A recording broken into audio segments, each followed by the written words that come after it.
Hi friends, நான் இந்த வீடியோவில் உங்களுக்கு என்னோட ப்ரெக்னன்சி அண்ட் டெலிவரி ஜேர்னியை பற்றி நான் கம்ப்ளீட்டாக எக்ஸ்பிளைன் பண்ண போகிறேன். கண்டிப்பாக உங்கள் பட்சிக்கும் ரொம்ப ஹெல்ப்ஃபுல்லாக இருக்கும். சேனலை சப்ஸ்கிரைப் பண்ணிக்கோங்க. ஸ்டார்ட் பண்ணாமா? எங்களோட இனத்தை சேர்ந்தவங்க, அதாவது டாக்ஸ் எல்லாருமே 6 months ஒன்ஸ் தான் ஹீட்டுக்கு வரும். 6 months ஒன்ஸ் ஹீட்டுக்கு வரும்போது 9th டேலேருந்து மேட்டிங் ரெடி ஆகிடும். அப்படி மேட்டிங் ஆகும்போது தான் நாங்கள் கன்சீவ் ஆகும். உங்களை மாதிரி நாங்கள் ஃபர்டிலிட்டி ஹாஸ்பிட்டல்லாம் தேடி போக மாட்டோம். சரியா? இப்படி நாங்கள் மேட் ஆனப்போ எங்களோட ப்ரெக்னன்சி டைமு மொத்தமே 2 மாதம் தான்.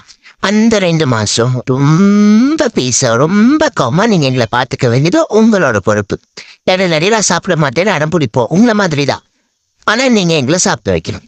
எங்களை ரொம்ப ஸ்ட்ரெஸ் இல்லாமல் ரொம்ப விளையாட வைக்காமல் ஒரு செட்டிலாக நீங்கள் எங்களை இந்த ப்ரெக்னன்சி டைமில் மெயின்டைன் பண்ண நல்ல ஃபுட்டாக கொடுக்கணும், தண்ணி நிறைய கொடுக்கணும். இந்த மாதிரி எங்களுக்கு கொஞ்சம் ஹெல்த்துக்கு என்னெல்லாம் தேவையோ அது எல்லாத்தையுமே நீங்கள் ஹெல்த் ரெடி பண்ணி கொடுக்கணும். சில பேர்ஸ் என்ன பண்ணுவாங்க, 60 daysக்கு முன்னாடியே பாப்பா படுத்துரும். சில பேர்ஸ் 60 days ஆகியும் பாப்பா படுக்காது.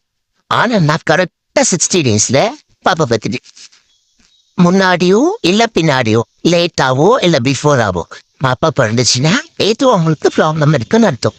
நீங்கள் கண்டிப்பாக ஒரு வெட்டினரி டாக்டரை போய் கண்டிப்பாக நீங்கள் பார்க்கணும். பார்த்துட்டு அவரோட சஜஷன் படி அவர் என்ன சொல்கிறாரோ அதை கண்டிப்பாக உங்கள் பெட்ஸுக்கு பண்ணுங்க. நான் கரெக்டாக 60th டேலே பாப்பா பெற்றுட்டேன். என்னோட ஃபர்ஸ்ட் பையன் இவன் தான் என்னோட ஃபர்ஸ்ட் பையன். கரெக்டாக சனிக்கிழமை ஜூலை மாதம் 5ஆம் தேதி காலையில் 8:30 மணிக்கு நல்ல நேரத்தில் என் பிள்ளை வேலைன்னு போனான். இவனுக்கு என்ன வேலைன்னு பேர் உடனே வச்சுட்டோன்னு பார்க்குறீங்களா? ஆமாம், அதுக்கான காரணம் இருக்கு. நான் கடைசியாக சொல்கிறேன். இவன் பேர் வேலன். ஃபர்ஸ்ட் பிறந்தவன் என்னோட பையன். அப்புறம் பார்த்தீங்கன்னா இப்பயே ரொம்ப கொஞ்சம் இவனை அப்படியே தேய்ச்சி இவனை க்ளீன் பண்ணி இவனை எல்லாம் கொஞ்சம் இவனுக்கு ஃபீடெல்லாம் பண்ணி கொஞ்சம் ரெடி ஆனப்போ என்னோட செகண்டு பொண்ணு அவ பிறந்துட்டா. இதுக்கு இடையில இவனை ரெடி பண்ணுற டைம் 1 hour எனக்கு டைம் எடுத்துக்குச்சு. 1 hourக்கு அப்புறம் தான் என்னோட செகண்ட் பாப்பா பிறந்தா. இவன் என்னோட செகண்ட் பாப்பா பிறந்துட்டா. அடுத்து உடனே ரொம்ப நேரம் டைம் எடுத்துக்கல. அதுக்கடுத்து உடனே ஒரு 1/2 hour டைம் தான்.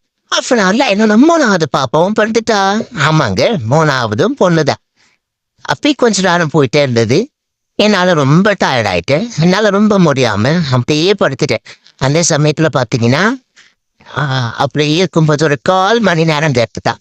என்னோட 3ஆவது பாப்பாக்கும் 4ஆவது பாப்பாக்கும் இடையில ஒரு 1/4 hour கேப் தான். அந்த கேப்ல என்னோட 4ஆவது பாப்பாவும் பிறந்துட்டா. ஆமாங்க, 4ஆவது பொண்ணுதான். 3 பொண்ணு, ஒரே ஒரு பையன். இதுல இன்னொரு ஆச்சரியமான விஷயம் என்னன்னா, நாங்க பாப்பா பெற்றுக்க போறோம்னு முடிவானேன் ஒரு வீக்குக்கு முன்னாடியே எங்ககிட்ட இருந்தா நீங்க சில சிம்டம்ல வச்சு நீங்க கண்டுபிடிச்சிக்கலாம். நாங்க உங்களுக்கு தேவையான கிளாத்தா இருக்கலாம், தேவையில்லாத கிளாத்தா இருக்கலாம், எந்த கிளாத்தா இருந்தாலும் நாங்க எடுத்துட்டு போயிட்டு ஒரு இடத்துல சேகரிச்சு வைப்போம். அதே மாதிரி எங்கேயாவது மண் இருக்கிற இடம் உங்க வீட்டுல இருந்துச்சுன்னா அந்த மண்ணில் எல்லாத்தையும் நாங்க வலை தோண்டி பீட்டிய நாசம் பண்ணிடுவோம்.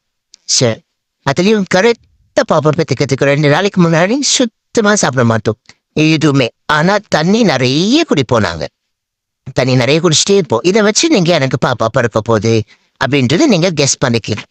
சரியா? அதே மாதிரி என்ன பார்த்தீங்கன்னா, இந்த டெலிவரி டைம்ல டிஸ்சார்ஜ் எங்க மம்மி எனக்காக ரொம்ப வரி பண்ணிட்டாங்க. டாக்டர்கிட்ட கூத்து போறது என்ன, யூடியூப்லயா உட்காந்து அதே சஜஸ்ட் தான் பண்ணிட்டு இருந்தாங்க. என்னன்னா, டெலிவரி டைம்ல டிஸ்சார்ஜ்ங்கிறது ஒரு வாட்டர் கலர்லயோ இல்ல லைட்டா ஒரு மாதிரி சாண்டல் கலர்லயோ இல்ல ஒரு ஆஃப் ஒயிட், கரெக்டா சொல்லணும்னா ஒரு ஆஃப் ஒயிட் மாதிரியோ டிஸ்சார்ஜ் ஆச்சுன்னா அது எந்த ப்ராப்ளமுமே இல்லை. அதனால எந்த ஒரு ப்ராப்ளமும் கிடையாது. மேட்டாகி 1 weekல தான் ஆகும், டெலிவரிக்கு 1 week முன்னாடி தான் ஆகும்னா ஒண்ணுமே கிடையாது. இடையில அந்த மாதிரி டிஸ்சார்ஜ் இருக்குன்னு சாதாரணமான விஷயம் தான். அதனால இந்த மாதிரி டிஸ்சார்ஜ் எல்லாம் பார்த்துட்டு நீங்க பயப்பட வேண்டிய அவசியமே கிடையாது.